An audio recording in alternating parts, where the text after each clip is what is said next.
I love doing work with couples as a therapist, and I love working with astrology with couples, and I love merging the two, and I love having my desk covered in charts. People will say, are we compatible? And of course, what does that mean? Does it mean, what does compatibility mean to you? Does it mean that you have an intimate relationship? Does it mean you have a good friendship? Does it mean that you get on well as companions or as friends?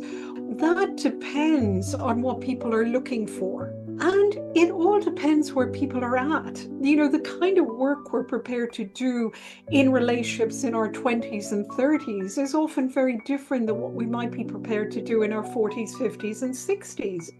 First of all, the first thing is building trust, whether I'm working therapeutically or astrologically. And with couples, trust has to happen very fast. I mean, Aries Sun in the eighth house, Scorpio Moon conjunct Neptune, and I'm Virgo ascendant. What has been like the challenges or the gifts of that combo? Sure. I think it's just such an odd mixture because the Virgo ascendant is constantly like, who do you think you are? Take a step back, be humble, all of that, be of service. And the Aries sun, I remember an astrologer years ago saying to me, you're not behaving like an Aries, you're behaving like a Capricorn. And I've got Saturn square my sun, Saturn and Capricorn square my sun in the eighth house. You see, a lot of people don't realize there are so many tools with relationship astrology. There's the progressed composite chart, there's the relocated composite chart. Oh my God. There are so many. And that's why, the courses we do is because when people study on their own, they really tend to just get the basics, which are fabulous. But also, what they don't realize is that even during the synastry, there needs to be an understanding of the natal charts from a relational perspective. Because how your sun behaves in terms of daily life, in your work and everything is different to observing your sun from a relational perspective.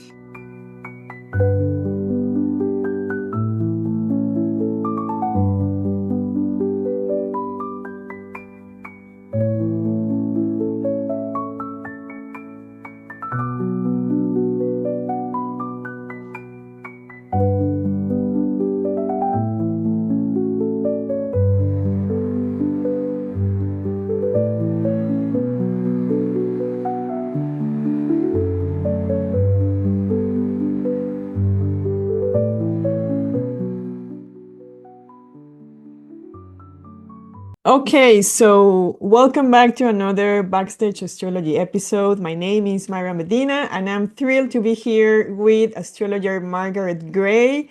Margaret, thank you so much for being here. How are you today? Oh, I'm wonderful. And thank you so much for inviting me. It's a joy to be here with you. Thank you. Likewise, Margaret, how would you like people to know you really? This is the question I always ask them first. Well, that's not a great question for a Scorpio person. It's like uh, layers and layers in front. So there's the public me and there's the private me. And I suppose the public me is the psychological relationship astrologer, the psychotherapist. The private me, that's different. hmm And tell us a little bit about your background. Where are you from? Where's your family from? Where are you based, located? Sure. I was born in Ireland, an Italian mother and Irish father, in days when Italy was miles away. So when my mother moved here, she had to learn a new language. She had to get used to being a foreigner in a different country that wasn't used to foreigners. So I grew up really speaking Italian. That was my first language. So I kind of was an outsider in Ireland. And when I went to school, I had to learn English fluently. And then as an adult, I've become a wanderer. So I left Ireland in my 20s. I studied in the US, got my master's in social work there, clinical work. As a therapist, came back to Ireland. Then I moved to the UK for about 17 years. Then I moved from the UK to the US and I lived in Hawaii for about 10 years, 1 year in LA. And then I came back to Ireland. So now I've kind of come full circle and here I am back in my native country of Ireland where I grew up. Amazing, Margaret. So tell us, how did your journey into the astrology of relationships begin? Was there a particular chart or client or personal experience that sparked it, or how did it start? It's kind of interesting. I was a psychological astrologer. That was my training. And as a psychotherapist, the two go well together. And it really started more when I was in Hawaii. My colleague and friend Armand, who started relationships and astrology with me originally, sent me his book, Separating Aspects, to review. I was reviewing books for the ESAR board at the time. So I used to get Uh-huh. tons of books. And his book really struck me, particularly when I had my own breakup a few years later. And I thought, this is so interesting, all these dynamics. And I was already working with couples and working with relationships. Then I met Armand at a conference and we decided we would do some work together. And it really started from that. And I thought, I really love this. I just love it because it's so interesting. And I love doing work with couples as a therapist, and I love working with astrology with couples, and I love merging the two, and I love having my desk covered in charts and finding connections, and it's just fascinating. And then what I also love, and I was talking a little bit on Instagram the other day about this, is that as much as we prepare for relationships, we've got to be ready to put all of that aside because there is so much we don't know from the paper. It's not until the couple or the throuple or the family or the whoever the relationship dynamic is about are there in front of us that we can then start really understanding what's going on. So I think that's one of the kind of great fun things about it, that it's an adventure. And I'm an Aries, so I love adventure and newness. And it's so exciting because I don't know until they're there in front of me and I start talking to them and asking questions. Wow. So tell us more now that you mentioned you're a Scorpio moon and an Aries sun. What are your big three, or in like positions on your natal chart? What do you want to share? Sure. I mean, Aries Sun in the eighth house, Scorpio Moon conjunct Neptune, and I'm Virgo ascendant. So, Uh-huh. so it's quite a mixture. So yeah, it's interesting mixture. So can you tell us more about how you've navigated that mix? What has been like the challenges or the gifts of that combo? Sure. I think it's just such an odd mixture because the Virgo ascendant is constantly like, who do you think you are? Take a step back, be humble, all of that, be of service. And the Aries sun, I remember an astrologer years ago saying to me, you're not behaving like an Aries, you're behaving like a Capricorn. And I've got Saturn square my sun, Saturn and Capricorn square my sun in the eighth house. So, of course, I'm not going to be an Aries out there. But if I'm pushed, or if I believe in a cause, or if somebody hurts a friend, then I become an Aries. Then I come out and I'm very much an Aries. So, otherwise, it's not that easy for me to be fully an Aries. It's like I see other Aries friends and I'm like, oh, you're a real Aries. I'm a real Aries. So yeah. But I have a very Plutonian chart, so I can be very Plutonian. And that's really what people pick up in the Pisces. There's a lot of Pisces in my chart, including the ruler of Wow. my sun, Mars is in Pisces. So that kind of dissolves like a puddle on the floor in tears if I'm angry. And it's so frustrating because my Aries sun is like, I'm really mad, but my Mars and Pisces is there crying, and people are like, oh, poor thing, she's upset. I'm not, no, I'm not upset. I'm really mad. Yeah. Wow, so interesting. So I wanted to ask you, because you are, I mean, a relationship astrologer. Is there any position in your natal chart besides the sun in the eighth house? I think that, that pulled you towards, this branch of astrology. What would you say?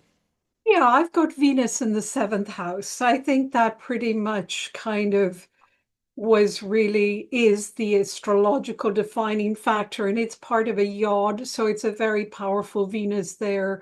Wow. So I think that's really the main thing that kind of really drew me to it. Yeah. Wow. So, Very basic question, but how did astrology find you exactly? What was going on in your life back then? Sure. I mean, I just started out of interest doing charts on my own. This is in the days I'm old. Like this is pre-computer programs. So doing them by hand. And I said this story before, I'm awful at maths. So later, when I got a computer program, so many of them were incorrect. But then a friend gave me her old Amstrad computer in this electric ephemeris program, and I could start doing them. So I started reading, and then I started going to an evening class in the UK, which was run by a psychological astrologer. And I studied with her in that group for about 6 years. And then she said, that's it. You need to find somewhere else. You know, I've given everything I can. And I went to the CPA in London and studied with Liz Green and Melanie and Lynn for about 3 years, got my diploma. Ah. And that was it, really. But I discovered my aunt in Italy was also an astrologer, but I didn't discover that till years later. Yeah. Oh my God, wow. Okay. Interesting. So what have been the most like profound patterns you have observed when studying the dynamics between two charts? Mm. You know, there's so much. What I always say to people is that to me, people will say, you know, are we compatible? And of course, what does that mean? Does it mean, what does compatibility mean to you? Does it mean that you have an intimate relationship? Does it mean you have a good friendship? Does it mean that you get on well as companions or as friends? Or does it mean that there's a strong passion between you? So that depends on what people are looking for. And different charts need different things. The main thing is that there are enough bridges between the charts to create a link. But if there aren't, people are unlikely to turn up in my office anyway, because they're going to walk their separate ways. Mhm. So once people are there, I know that there's something. It's really about discovering what is that something, what can be worked on. And it all depends where people are at. You know, the kind of work we're prepared to do in relationships in our 20s and 30s is often very different than what we might be prepared to do in our 40s, 50s, and 60s, where we're like, you know, we're like, oh, I'm not going to do that. That's too much hard work. So we have to look at the circumstances. We have to also look at practical things. Where are people financially? Where are people in their training? People in their 20s, often couples in their 20s and 30s, are very focused on their career. Mhm. So, how much energy do they have left for relationship? And the reality is, relationships take work. People come in sometimes and say, oh, but if we were really meant to be, we'd never row, we'd never have to work at this, it would all be easy. And I'm like, thank you, Disney movies. You know, really, thank you so much. It's like, are you kidding me? So I think, unfortunately, you know, there are these fantasies that relationships don't require work, they require an enormous amount of work constantly. Mhm. So if people aren't in the place to do it, I think it's perfectly okay to be able to say, I'd love to, but really this isn't the time for me. I want to focus on my career. I want to focus on traveling. I want to focus on myself. What would be the most challenging thing, because you're also a couple kind of like therapist, I guess. And then you see the astrology, and then probably, you know, there will be moments where you will need to tell them something, but you have to be really, there's like a fine line. How do you manage or navigate, those hard kind of like, I need to tell them, but like, mm, Yeah, I mean, you know, first of all, the first thing is building trust, whether I'm working therapeutically or astrologically. And with couples, trust has to happen very fast because if I pay too much attention to one person versus the other, that's going to break trust with that other person. I may not get them back in the room. They may be there, but they're somewhere else. So mhm, my first piece of work is really building trust very, very quickly. And that entails kind of being supportive, kind of building that up over steps. And then Always I put it as a question because I always believe they are the experts. I'm not. I'm just looking at the papers. So I can say, I'm wondering how you find this. And when I pose it as a question, they themselves will turn around and say, oh, no, that's not a problem. We worked that out 3 months ago or 3 years ago. Or they might say, yeah, that's something that keeps coming up over and over and over. So always, and I say this to students as well, pose things as questions because the reality is we don't know. If we think we know, then we're playing a guessing game, we're making assumptions, and that is not helpful to the people in front of us. Wow, interesting. So, in astrology, we also have this topic of like, karmic relationships and stuff like that. Is that true? Can you see in a chart that a relationship can like is karmic, and what does that really mean? Well, that's a good question. What does it mean? And we have the whole thing about soulmates and twin souls and um I think my personal thoughts about it have changed over time. I do believe, and that's more my spiritual beliefs, that I Mhm, do that we are all of us souls, that we incarnate in this human body. I don't believe that, Plato's idea that we were, cut in half and half of us is floating somewhere. But I do believe that we belong to soul families, we belong to soul groups. And I do believe that we have had previous lifetime relationships with people. mhm, And I do think in each incarnation, this again is my personal belief, in each incarnation, we meet people that we have unfinished stuff with. mhm, And that's our family, our friends, people that we connect with. So I also think that those relationships aren't always easy because we're with them for the purpose of resolving certain things. That doesn't mean we're going to be with them forever. So I certainly think they're challenging. Interestingly, Armand and I did some research a few years ago. We put out a call out to say if you think you're a soulmate or a twin soul, um, do reply. And we put a series of questions and we found some interesting combinations and permutations. But the big thing we found was that very few of them were still together. Most of them had split up and most of them had had very challenging relationships. Now, it could also be that, of course, people tend to respond when they're in trouble rather than when things are going really well. So, Ah, very small sample. I think that's one of the big questions that we don't know. We can make assumptions based on the nodal positions and we can guess, but again, we're guessing and making assumptions. But I mean, sometimes clients will say, I feel like we've been together in other lifetimes. I feel like there's a deeper connection. Um, for me, the composite chart is very useful because the composite sun in the composite chart to me describes why a couple are together, why two people are together, because it's the chart of the relationship. So basically, what is the purpose of this relationship? And ah, I think that can be helpful because, for example, if people are working together, but their composite sun is in a different house and it's not about working together, maybe there can be frustration.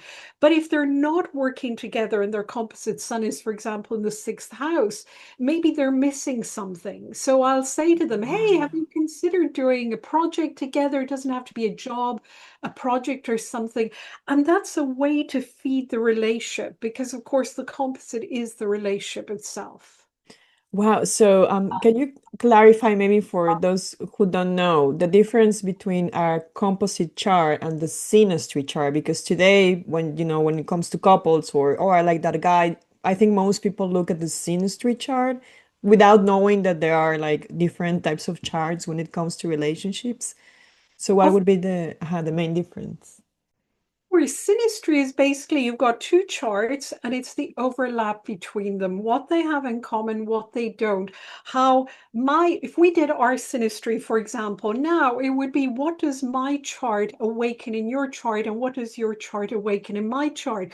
Some things could be really positive. That's like, oh, that feels wonderful. Other things might be, oh, that feels a little uncomfortable. It all depends on where you and I are at Right. because if one of your planets lands on my moon and I haven't done my work on nurturing, on mother issues, on attachment issues, then I'm going to feel really like, ouch, that kind of hurts. I don't like her. What I'm really saying is that landed on my moon and feels really uncomfortable. Wow. So Mhm. that's really synastry. Composite is when you get those two charts, you've got both charts, molded them together, bake them into a cake, and then you've got the composite chart, which is Mhm. our relationship, which is totally different to who you and I are. It's our relationship. And then each of us could do the synastry with the composite because that's the relationship chart. Your synastry might get on really well with the composite and have a lot in common. My synastry might be, oh, that doesn't resonate with me. That communication style doesn't work for me. That's where when couples are together a while and then they move in together, then the composite becomes active because it takes a while for the composite to come alive.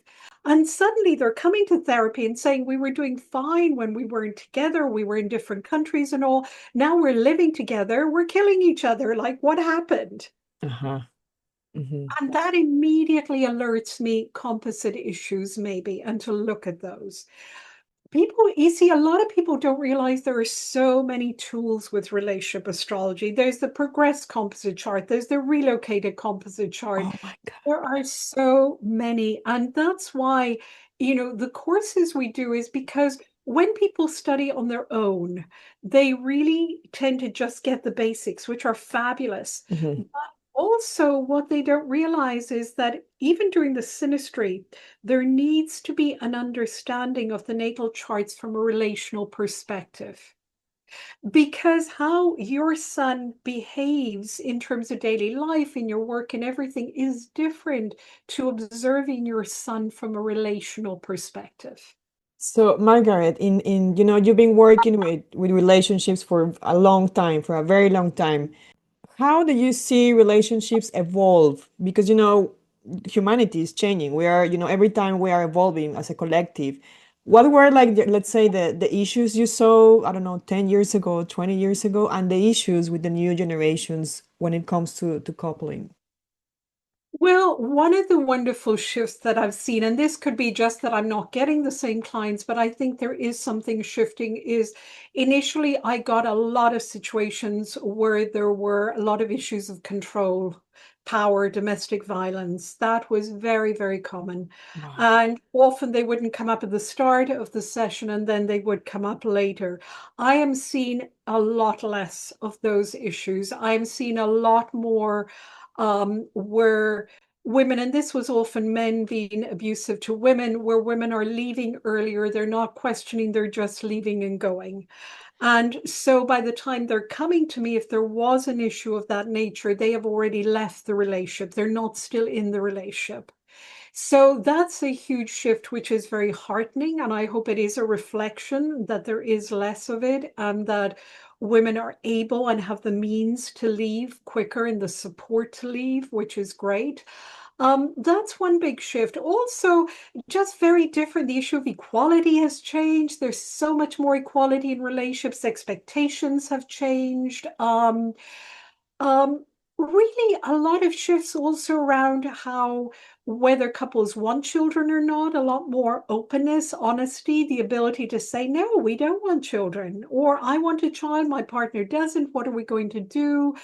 Of course, I think there's much more openness towards diversity, much more awareness, much more awareness of issues within minority groups, much more openness about those dynamics. So certainly, but if you look at it historically in terms of the, excuse me, the generations and Pluto through the signs, Uh-huh. if you look back over history, and I do a talk on the history of sexuality, but marriage was a contract. It was a contract, certainly in Ireland here, was a contract based on land, the exchange of land, and farmers wanting to get pieces of land. Mhm. The woman who was part of the contract was just like the piece of land. She was owned by her father or by her husband. So marriage was a business contract, and then it evolved. I think really when Pluto went into Libra, much more that awareness of equality and fairness, but it evolved into a love match. And then, of course, it took a while also for religion to take its grip away, where people thought, well, if I love somebody, why do I need a business contract? And so I've seen far more couples who are choosing to say, yeah, actually, we'd like the business contract because it helps us with taxes or with property, with this, that, and the other. But it's separate to their love match, to wanting to be together out of choice. So I'm seeing that whole evolution of what marriage means and why people want it and the legalities of it and why people often don't want it. And the more religion pulls out of it, I think the more we're going to see that freedom of choice where people can do it if they want it. People can have a party, people can have a ceremony, people can have nothing. It doesn't matter. Wow, interesting. It's fascinating. I was reading, I don't know if it's true really, that the Pluto in Libra generation are the ones who brought divorce or something like that. I don't know if it's true. But I think something that maybe our audience would appreciate is what would you say are the not the main issues, but for example, the Pluto in Libra generation, the Pluto in Scorpio generation, which are now adults, like that are in charge now in 40, maybe 30, 40. And then Pluto in Sagittarius that we see now in the all these protests we have, all this generation.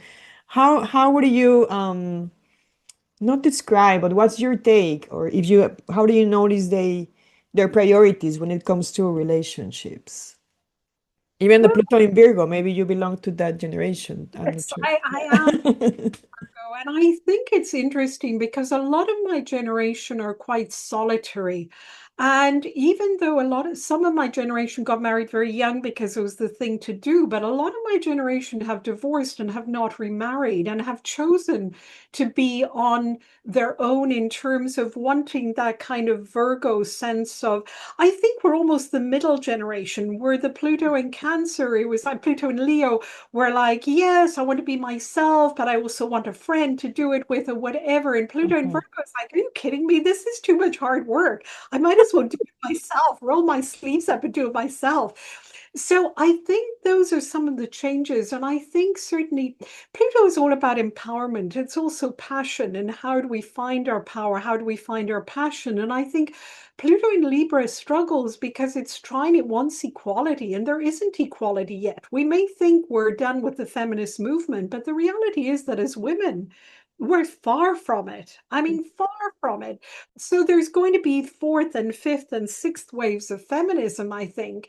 And they're going to be probably different, where they may not be like, the suffragettes chaining themselves to a wall, and they're going to be saying, I'm going to wear my makeup and mini skirt, and I'm going to say, don't tell me what to wear, or I'm going to wear a burqa if I want to. Don't tell me what to wear. So I think it's a whole different generation of women who are evolving. And I think Pluto and Scorpio I mean, they're an amazing generation because they want to cut through all the nonsense. They want to cut through the secrets, the taboos, the lies, um, the imbalances of power. So I think all of these generations are amazing. And of course, they're going to be impacted by Pluto in Aquarius now. So Yes.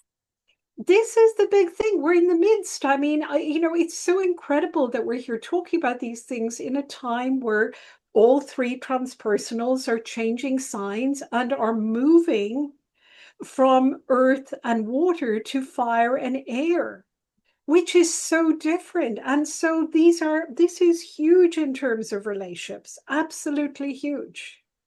So can can you tell us more? What's your point of view with all these, transpersonal planets moving? How would you say it will impact relationships, the way we relate to each other, moving from water and earth, and now, fire and air? I think it's much more about the individual. So it's me versus we. And I think everybody is going to, which in a way is good, but we have to remember that, we went from a place of Neptune in Pisces, let's all merge, and people were all saying, I'm codependent, I don't want to be codependent. But now we could go the opposite way, whereas I want to be independent, so I don't care about you. Tough. I'm not going to make dinner if you're tired. Make it yourself, buy it in.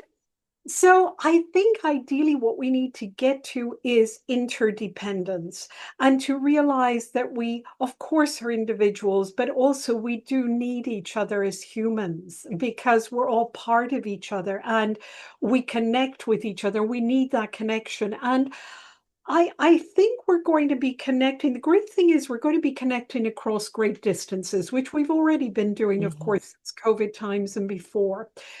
But I think we need to be clear not to confuse what an online connection is versus the person sitting beside us and giving us a hug.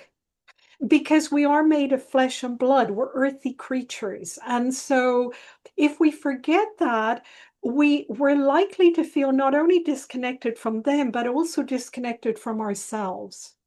And so I think we're going to, certainly for me as a therapist, what I'm increasingly seeing is the need to do work with clients to really help them ground in themselves because people are spinning in their heads.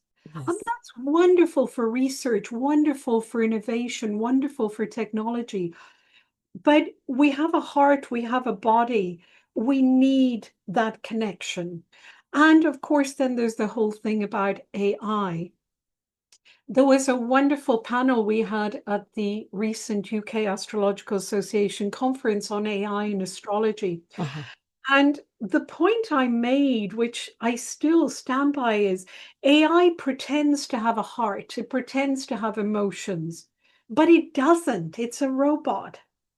So people can get very confused when they're kind of feeling a little down or a little needy or whatever, that, oh my goodness, this AI app, is giving me a relationship, but it isn't. So there's a fantasy, but it's like eating a chocolate cake that's a pretend cake. It might have a little bit of icing on the top that tastes good, but inside there's nothing. So Yeah. I mean, it's actually also, I think there's a bigger risk. I mean, these AI apps for relationships people program them to have the ideal partner. So the partner who tells them all the time, you're wonderful, you're great, you're so adorable, you're perfect. So people also have this with therapists, AI therapists. So if people don't get a reflection back, a realistic reflection of who they are and what they need to grow, how are they going to do that? Are we going to have a whole population of narcissists? Another question that I've seen in astrological forums is that people tend to wonder now with Saturn and Neptune in Aries, and now we are in Libra season, but some people are asking, like, is it especially for those who have Saturn and Neptune in the seventh house, I've seen questions like, oh, is my marriage going to dissolve because of Saturn and Neptune? What would you tell us, or what advice would you give us to navigate the best way we can that conjunction relationship wise? Because it can be a very confusing kind of like planetary configuration. It is, but I would say, first of all, it can be an incredibly creative conjunction because Saturn helps Neptune to manifest. And Neptune softens the edges of Saturn. So that hard taskmaster, Neptune softens it. I think it's a wonderful conjunction for creativity. So if you got it in your seventh house, transiting your seventh house, be creative. Think about how you can be creative in your relationship. Mhm. Also, I would say never assume that transits are going to break a relationship, bring it together, do anything. We don't actually know. It depends on what's happening. Um, People have often come to me in a panic when Uranus or Neptune or Pluto are on their descendant. It's like, oh, it's the end. It doesn't necessarily mean the end at all. Pluto can be a deepening of the relationship. It does mean you need to go to deeper places and be absolutely authentic. If you can both do that, depending where the other person is at too, it could really bring you into a deeper place. I've seen Pluto going over descendant, the composite descendant or natal descendant, and couples have got married or they've had children. or they've decided they want to live together, or they've decided they want to be monogamous when before they weren't monogamous. So it varies. So I would say with Saturn Neptune, you need to pay attention to your relationship. Saturn going over the descendant into the seventh house says, pay attention. What do you want to work at?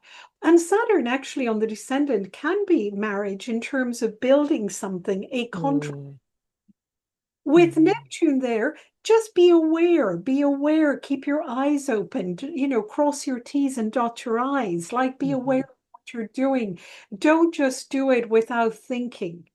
mhm, mhm. Interesting.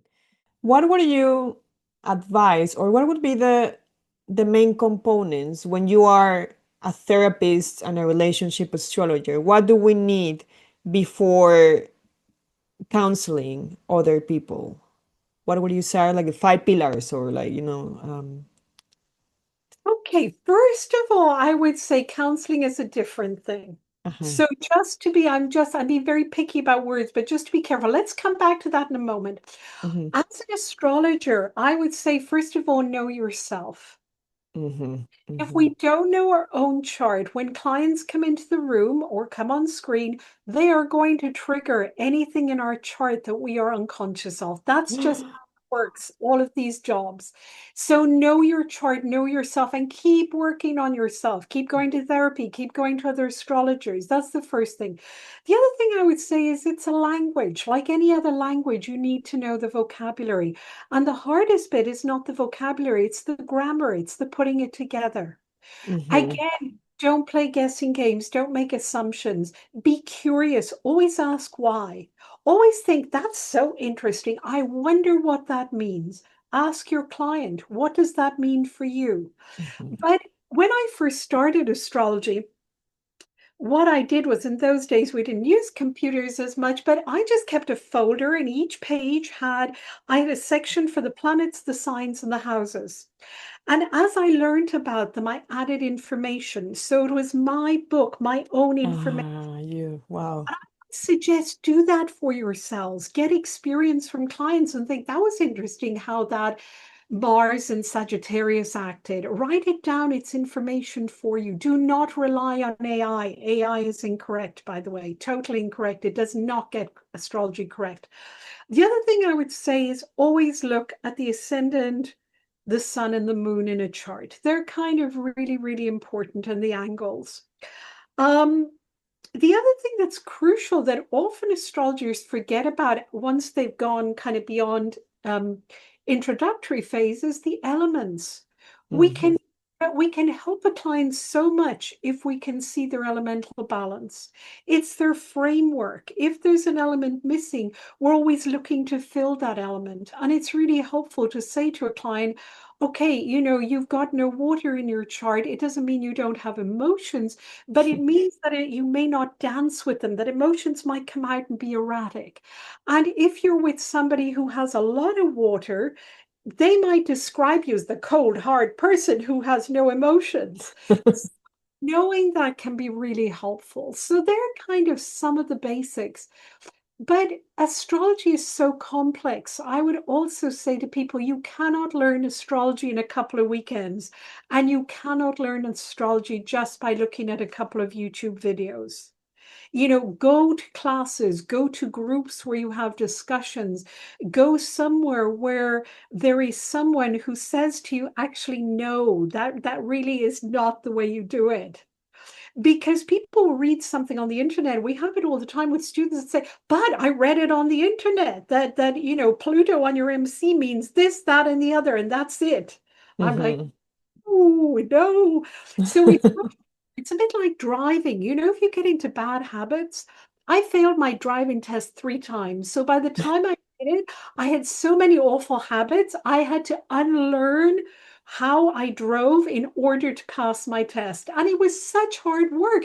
It would have been so much easier if I'd learned the first time round how to do it and then got through the test and then did it my own way. Interesting. You were going to mention the difference between therapy and counseling, which I'm really, really interested because, yeah, it's important to know the difference. Thank you. I would say really what I'm separating out is an astrological consultation versus a counseling or psychotherapy consultation. Very important that if you are not a skilled, trained counselor or psychotherapist, you do not advertise as offering counseling or psychotherapy sessions to clients.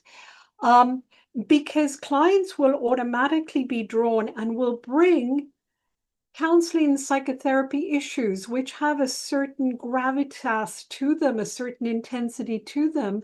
And it makes it difficult for both you and the client if you're out of your depth.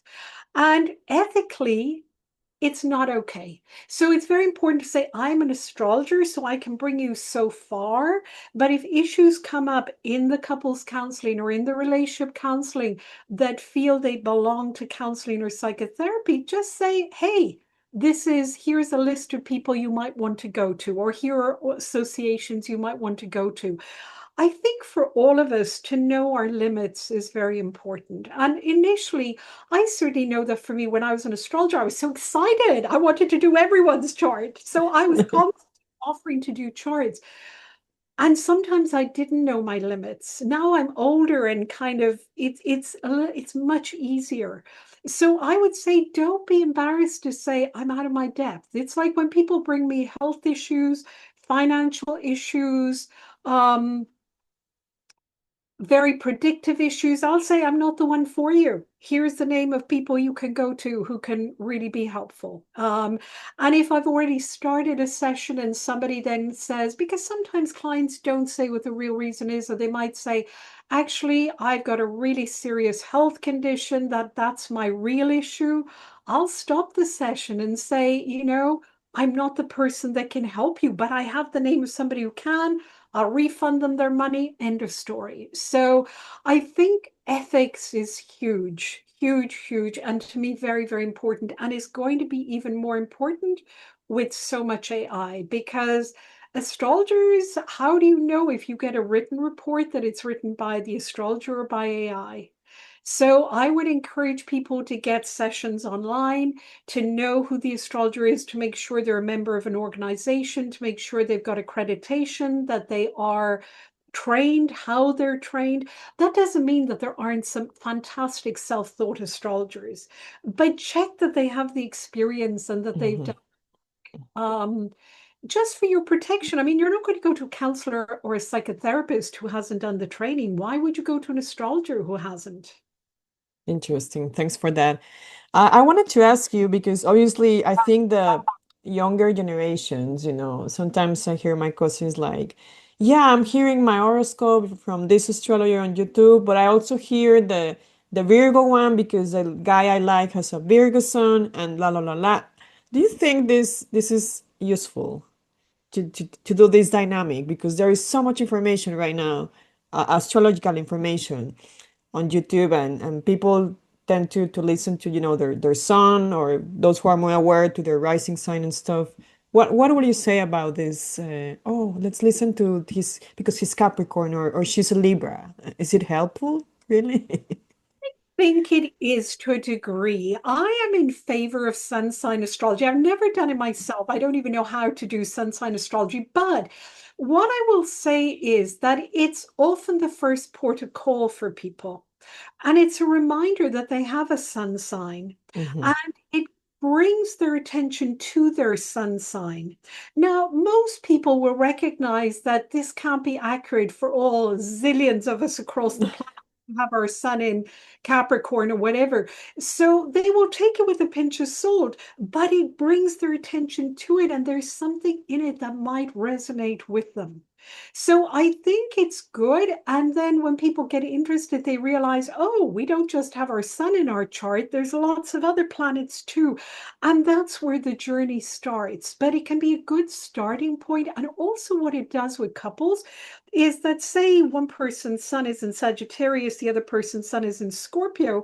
When they read the astrology for their partner sign, they realize, oh, maybe they're different. Maybe they're not just being difficult with me. Maybe they're actually a different person. And odd as it sounds, So many people forget that the other person sitting in front of them is a totally different human being to them, has a different way of communicating, different values, different sense of meaning, different emotional makeup, different way of processing information, different needs in the world.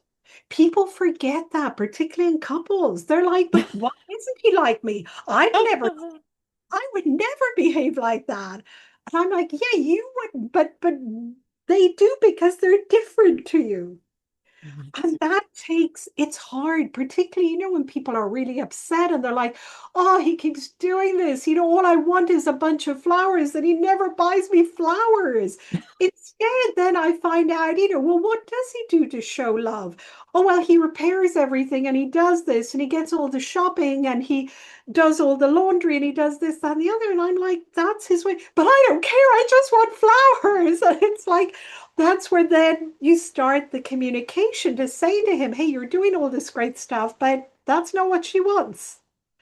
Because we come from our own chart. We tend to give people, particularly from our moon, we tend to give Mhm. people what nurtures us rather than what nurtures them. Wow. So interesting. I've heard maybe it's a myth, maybe it's something I saw on the internet, but I've heard, and you will correct me, that once you marry, you're not the wife or the woman is not Venus anymore. It becomes the moon or something like that.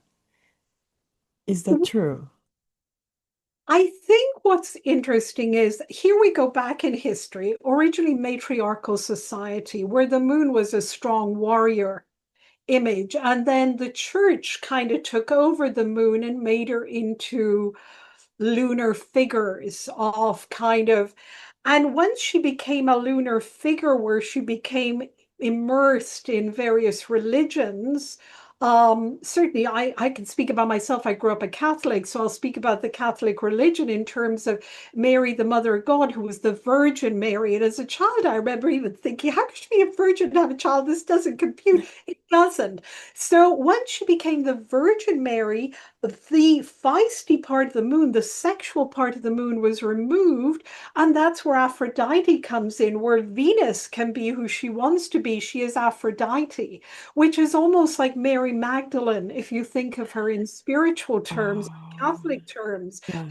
And this is where the separation came, where the moon is that lunar part of women, and where we then look at, is there a split? Because we've become so, it's become archetypal almost, the moon and Venus. And sometimes in some cultures, that split has become culturally embedded. And certainly, I mean, I'm half Italian. In the Italian culture, Mhm. it has been for centuries tradition that many men had their mistress and their wife. The wife was the mother of their children, but the mistress was the sexual partner. And Mhm. here is literally, what was often called the Madonna whore syndrome. Excuse the language, but that is literally what it was called, into that separation. Now, the problem with that separation, not only is it, of course, a huge issue in terms of how women are treated, respected, regardless of whether they're Venus or the moon, it's like, hello, it's like it's not for anybody else to put labels and judge. But also, it meant that some men could not integrate that into their own psyche. The split happened externally, but it also happened internally in their psyche. Wow, true. And for many women as well, it's like if I'm sexual, if I'm an empowered sexual woman who makes choices, then I can't be the mother, the nurturer. So I think this is all changing now, where Mhm. we are shifting again, as certainly Catholicism doesn't have a strong hold. Mhm. And the very interesting thing was, we had the vote for marriage equality in Ireland about, I think it was 10, 11 years ago, and some of us went knocking door to door. And I was surprised at the reaction because I thought doors would be slammed in our faces. But actually, a lot of women came to the door and they said, you're going to be challenging the Catholic Church, aren't you? We said yes, thinking, oh my God, this is it. And they were like, great, yes, absolutely. They said, I wasn't allowed to have contraception. I've had 6 children. I love all my children. They said, but I'm not a baby making machine. How dare the Catholic Church tell me what to do as a woman? Oh You've my got my vote. Yes. We heard this story over and over, door to door, when women answered the door. Various things that the Catholic Church had done. No divorce in Ireland until recently, no God. abortion in Ireland until recently, all of those things. And women are mad, absolutely mad. They are furious. So, this judgment that was instilled into the moon is the Madonna, Venus is not, that's all changing and shifting. But I mean, Wow. think about it. Traditional astrology was the man was the sun in a woman's chart, and the moon was the woman in a man's chart. It's not that long ago. There are still books that describe it like that. Wow. So, women, you've got to find a husband that you can project your sun onto. And the man, you've got to find a woman that you can project a wife, your moon onto. It's not that long ago that books had those descriptions. So why do we even see? I'm on a roll here. Why No, do we please go. why do we even define planets as masculine or feminine? All of this goes back to traditional times, and now we're challenging all of that. Young people are saying, "Oh, this is a nonsense. Are you kidding me?" We all have all the planets in our chart, regardless of our gender. How we express them is entirely individual, up to us. Oh my God, my mind is exploding. No, really, because I mean, one can read the astrology, but when it comes to thinking about it and why do you see it like that, why, it needs to be like that. When you're learning, or in my personal case, I shouldn't generalize. When I was learning, well, I'm still learning astrology, you get the sense that, oh, this is like that because this is what this author is saying, or that author. But then you read the more and more books and more, and then you're like, but he said that, but he's saying another thing. And I think it's important to discern, to have your own, way of interpreting astrology. Anyway, you go into a rabbit hole most of the times, but hopefully with some guidance, it will help us, especially the new generations of astrologers. So thank you for that. Margaret, tell us, are you teaching astrology? Are you teaching the astrology of relationships? Where can we find you? And tell us if you have any courses coming. Thank you so much for asking. Yes, I am the director now on my own. I used to work with other people, but now I've finally taken Aries ownership of the Center for Relationships and Astrology. And we just started, in fact, in September, a 4-step astrology of the heart program. So if you haven't been, if you're not in time to register for that, feel free. You can still register for the individual steps. And step one is actually a pre-recorded package, so you can download that. Step two is starts on October 12th. That's a live online course. And step three starts later on. But let me just first of all describe the 4 steps. I called it Astrology of the Heart. It's a Relationship Astrology certification program. And very much with in mind what I said about all the transpersonals going into fire and air.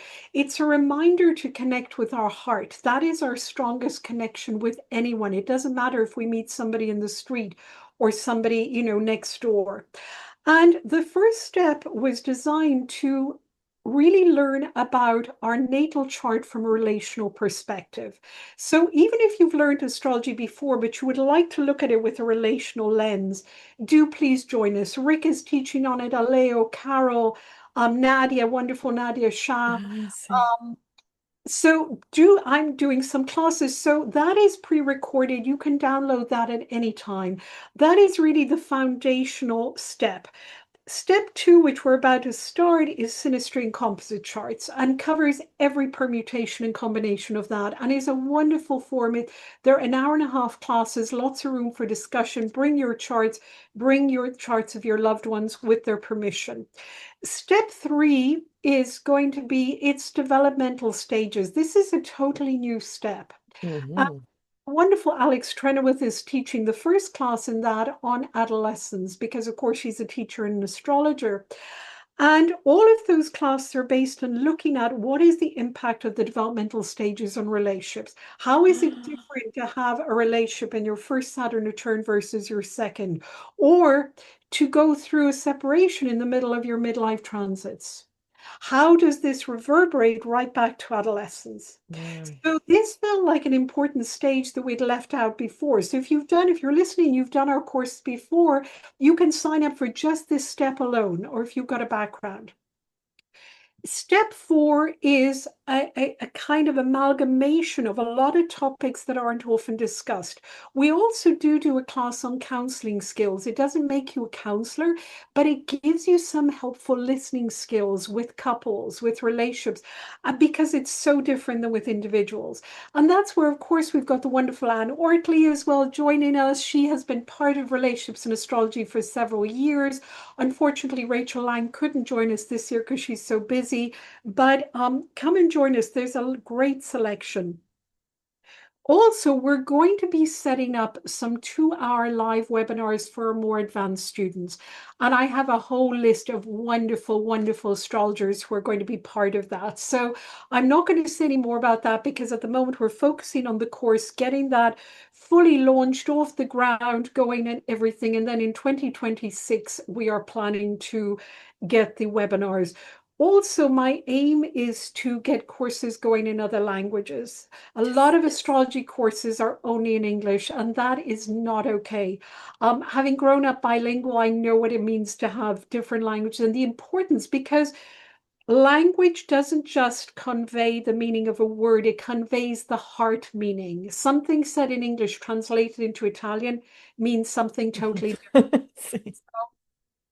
I mean, really, it's like, so I really would like native speakers of a language to do these courses. So it comes across in that language, in the cultural context.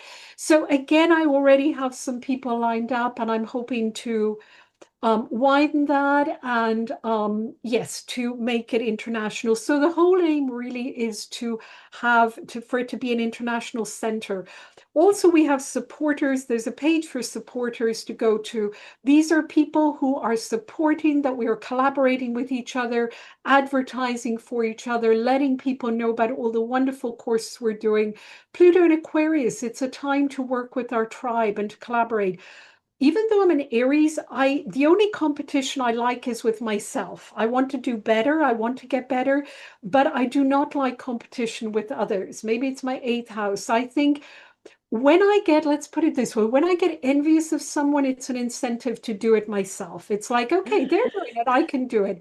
But I do not like pulling other people down or not supporting other astrologers, because to me, it's about getting good astrology, good quality astrology out to as many people as possible. And so I'm really happy to have collaborators, supporters, that we support each other in doing that. And these are wonderful astrologers. So if you're hearing this and you're an astrologer and you want to be a supporter, get in touch with me. We can talk about it. And that's how I like working, and I've always worked, and that's how I want to work going forward. Thank you so much. And it sounds so interesting. I'm here on your website. You have, I think, astrologypsychological.com, but you also have another website, if I'm not mistaken, right? www.relationshipsandastrology.com, and all the information on registering for any of our courses is there. We're also on Instagram at Relationships and Astrology. So yeah, do come on Instagram. I'm just trying to get the hang of Instagram Live. I'm an 8th house sun, bear with me. It's not my most comfortable place. At least Reels, I can kind of adjust them or do things. Instagram Live, it's like, hi, everyone, I'm here. So please have mercy on me if you see me out there. Yes, it's like doing my best. So, yes.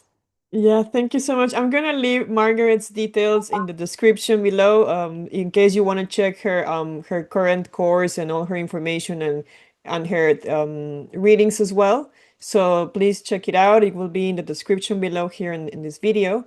Just finally, what is one misconception people have about relationship astrology that you wish to dispel or change?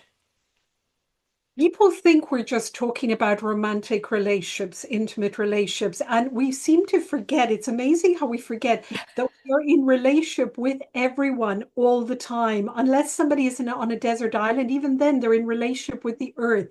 Aleo made this wonderful point the other day when we were on an Instagram live together that we are in relationship with nature, with planet Earth. So we are constantly in relationship. So the skills, relationship skills, are transferable to everything in your life. That's why I'm trying to get them across. And that the better, the more skills we have, the less likely we are to hurt other people, the less likely we are to want to fight, to have conflicts, to have wars with others. So my main reason for teaching relationship astrology at this stage, when really I'm heading towards retirement, is that I think the world needs these skills. So let's learn them all in our own way, not just with my center, anywhere you can. And let's spread them far and wide because we really need them so that we learn to communicate in ways that are growthful, in ways that bring us all joy. Ultimately, we all want joy and happiness in our lives. We're all humans. That's what we want. Sometimes we just don't have the tools to do it. And relationship astrology can really give us those tools. So that's really what I'd love to leave people with. Thank you, Margaret. Margaret, lastly, just a question that popped in my mind. Why is Libra? I mean, I know it's ruled by Venus, and Venus is about relationships, but why is the month of relationships? What's your take on that? Like, Libra season and commitments, relationships. How would you explain someone that has no idea why? About balance, but Libra is about self and other. It's the sign opposite Aries. So Aries, the first sign of the zodiac. Hey, here I am, I am. And then it looks around and realizes, oh, I'm not on my own. There's somebody else there. And then they realize that it's like being on a seesaw. So if I go down, the other person is going to come up. So what I do has an impact on somebody else. So Mm, there's that realization, that awareness that anything we do impacts somebody else, like the stone in the pond, isn't it? That it kind of, or the butterfly that lands. uh-huh. Anything we do impacts others. And I think Libra is that reminder that we are never Wow. alone and there is always that other person that it impacts. Thank you so much for being here again, Margaret. I hope to have you soon again to talk more about relationships or anything that people are interested. Thank you so much. I don't know if there is anything else you want to mention or remind us of before we go. Just to thank you so much for having me. It's just an absolute pleasure, and I'll be back in touch with you when I get my YouTube station going. So thank Thank you, guys. Check out Margaret Gray on Instagram, on YouTube. I will leave all the details below. And don't forget to subscribe to, if you want to ask some questions to Margaret for our next. I'm already assuming you will be again here with us. But, let us know in the comments or visit her website. So, Margaret, thank you so much. And thank you guys for being here with us. I hope you enjoyed this episode and see you next time. Thank you. Bye bye.